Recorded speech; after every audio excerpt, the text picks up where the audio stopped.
Hey guys, welcome to my Kickster channel. This is my first video in my series of what I'd like to call my Let Me Explain videos. These videos are going to be based around particular topics where I have kind of a controversial opinion on something, but I do my best to kind of justify my opinion.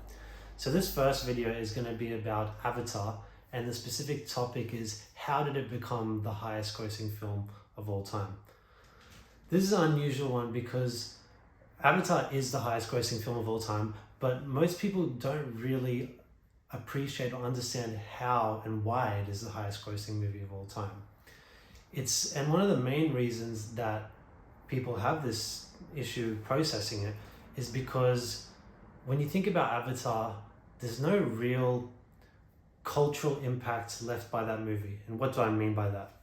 If you think about Star Wars, Lord of the Rings, Harry Potter, even to a lesser extent Jurassic Park, Indiana Jones, movies of that nature, these big franchises that have been iconic for decades, Avatar does not share most of the common traits of those franchises.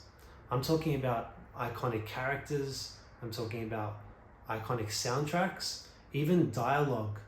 Just think about those films from the Star Wars franchise, from Lord of the Rings. They all have quotable moments that even people who have barely seen those movies can quote them. Whereas when you think about Avatar, there's nothing to really latch onto for the average person. No one's walking around quoting Jake Sully from Avatar. No one even really remembers that they're called the Na'vi. No one's humming the soundtrack music from Avatar because no one really knows them. And so you think about like all these key factors that make up an iconic film or a really memorable cultural moment.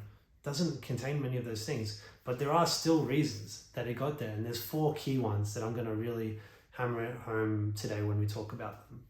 So the first main reason I want to discuss is specifically the 3D phenomenon.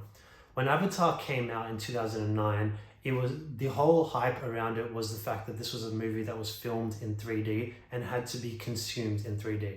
3D at that time was kind of seen as a sort of a gimmick, something for kids movies that you would get at theme parks and whatnot, but it wasn't really accepted as a normal viewing experience at a cinema. So Avatar was really offering something new in that regard, where it was filmed exclusively in 3D and it was really going to enhance that movie-going experience for the average viewer. So the other thing that 3D brought to the table for Avatar was inflated ticket prices. So in that time, around 2009 in the USA, the average ticket price was somewhere around $7.50. And it's reported that prices were inflated as much as 30% during that time when Avatar came out, thanks to the 3D. And so you're looking at ticket prices going from $7.50 upwards of $10 and more at that time, which feels like cheap right now. But that's one key aspect, obviously, that contributes to it becoming the highest grossing film of all time, just that inflated ticket price. And also the fact that it was filmed in 3D was really promoted heavily. It was pioneering this new technology that James Cameron had worked on, and it was going to really show us something that we'd never seen before. I even remember at that time there were having these anecdotal stories from friends and people I knew who were telling me back then, Chris, you got to see this movie. You got to watch the trailer for this movie in HD. And I'd be like, what, I just watch it on YouTube? It's like, no. You've got to download off LimeWire. These are the LimeWire days. Download off LimeWire the full HD version of Avatar trailer so that you can really appreciate the trailer for the movie. So that was the kind of dialogue that was happening at that time in the lead up to that film, at least in my experiences. I'm assuming a lot of other people had similar things when they saw the promotional material for this movie. The second key factor that contributes to this film becoming the highest grossing movie of all time is what I like to call legs for days. This movie, when it arrived in the cinemas, just kept going and going and going and going in terms of its box office revenue. Its first week drop-off was something like only 10%, and its second week was only like 3%. And if I'm not mistaken, for the weeks after that, it was not seeing larger than 20% drops week to week for many weeks. And that, when you think about today's films, that is unheard of. Modern Marvel films, Star Wars films, any big blockbuster you can think of are lucky if they don't suffer a 60% drop in their second week and then have incrementally 50 to 40% drops week to week. This movie, whilst it didn't have the biggest opening of all time, I think it was only like 70 million, it just kept going and having the smallest of drops week to week, but bringing in large amounts of viewers for months and months. And all of that just added up. And what drives that is mainly word of mouth. If people just keep returning week after week after week, it means that they're hearing from the people the week before that this movie is great and we've got to go check it out and see it. The third key reason for this film's success is what I like to refer to as a movie-going culture. It's hard to remember a time when we went to the movies for things other than superhero movies, but believe it or not, that time existed, and Avatar was very much a beneficiary of releasing it during that time in 2009. We used to go to the movies for all kinds of genres, be it sci-fi, action, comedy, drama, romance, anything. If there was a famous name attached to it, or if it had the promise of spectacle, people just went because it was just part of the way we consume media. We didn't have the streaming services like we do now. We can't just have everything at our fingertips. We had to actually go out and seek that pleasure of the movie-going experience. And Avatar came out at a time when that was still very healthy. The movie theaters were very healthy in the amount of people that they were bringing in. And so it was just something that we were programmed to do. Avatar, there was no inbuilt fan base for it. There was nothing known about it. There was no pre-existing novels, anything like that. It just, people saw it. It was promising spectacle, so people went. It's something that not a lot of movies get the benefit of doing these days unless they have Marvel or Star Wars attached to their branding. This fourth and final point is what I consider the most important reason for this film's success, and I think it's also the factor that people really explore the least when it comes to Avatar. And I refer to it as the James Cameron Titanic effect. Now, what is the James Cameron Titanic effect? So as you know, James Cameron directed Avatar, and he also directed Titanic. Now, what do these two films have in common? Prior to Avatar, Titanic was the highest grossing movie of all time, and it held that title for 12 years up until Avatar's release. Now, what does that mean specifically for Avatar's success? Because what does one film's success have to do with another's, especially when they're not connected in any way apart from sharing the same director? Well, it meant a lot to people when people saw that James Cameron was the man directing Avatar, because people remembered Titanic.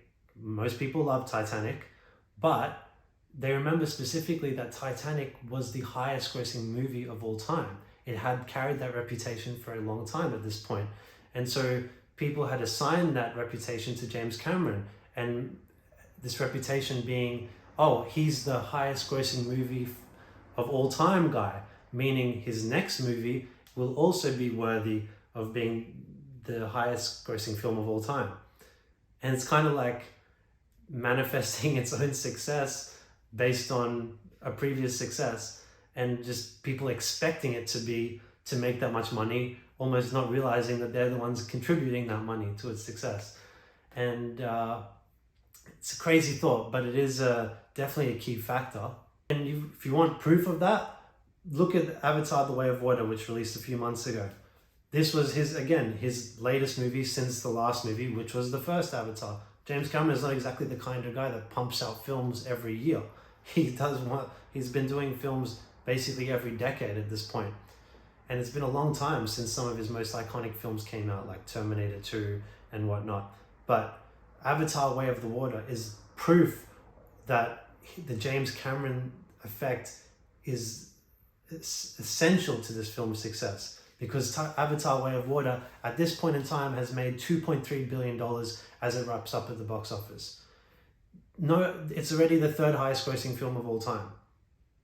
It's just, and again, the film was good. I enjoyed it. I think most audiences did enjoy it, but no one's raving about it as something new. It's the same arguments as last time, people saying that it was amazing special effects, decent story, but no, didn't move the needle at all in terms of its storytelling. It was a very generic story, didn't offer much new, but it was a good time. And yeah, it went on to make $2.3 billion. Again, it's the association that James Cameron is the biggest film of all time guy, and therefore his next movie will also be another biggest film of all time, completely not realizing that we're contributing to that. So there you have it. I mean, I'm not the biggest fan of James Cameron movies, but it's undeniable that the guy just, if his name is attached to something, it's just money. My personal favorite director of all time is Steven Spielberg. But if you were to ask me, to make a great movie, give me Steven Spielberg. But if you'd ask me to make a $2 billion movie, give me James Cameron. Doesn't matter what the script is or anything. Just give me James Cameron. If his name's there, it's $2 billion. So that's the key reasons for its success. 3D, legs for days, movie-going culture, and James Cameron.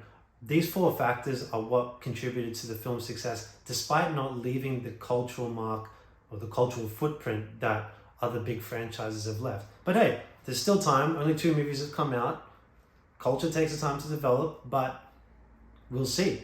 Do I think Avatar will be surpassed? I think so one day. You know, prices just always keep inflating, and Avengers Endgame got pretty damn... Well, it did surpass it until Avatar did a re-release and surpassed it and became #1 again.